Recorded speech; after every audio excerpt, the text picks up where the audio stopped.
Hi, Professor Mendez-Escobar here. This video is part of a video series where I'll be covering the different components to consider when writing about child development based on child observation.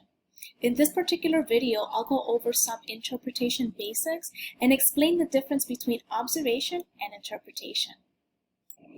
I'd like to start by answering a question that you might have. Well, why do we conduct child observations?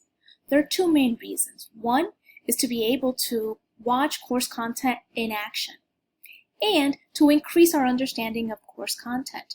There's a difference between reading about child development and being able to see it play out before your eyes. So that's why we do conduct child observations. There's a difference between observation and interpretation that might not necessarily be obvious at the beginning. So I would like to cover it. When you're thinking about observation, that is when you are looking at a child and seeing everything that they do and taking note of it. So jotting down bullet points of what you observed. And the more you write it in your notes, the more notes you take, the better position you'll be when you are doing your interpretation.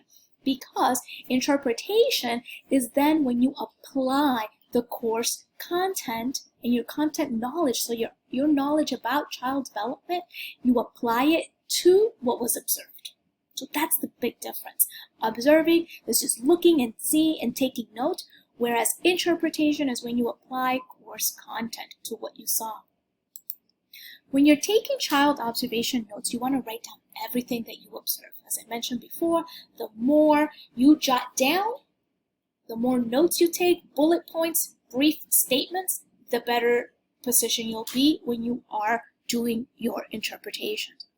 When you're taking notes, you also don't try to make sense of it. Don't filter it. Focus on the real time. Focus on the child before you and what they are doing and take down notes. When you do your interpretation, then you go back and you review your notes. And now is when you begin to identify relevant course content. Try to look through your notes and think about, I wonder what is it that came up in this particular observation that I've already read about, or that I could potentially use to then do this last step here, which is make sense of what was observed. You're going to rely on what you're learning in class to make sense of what the child was doing.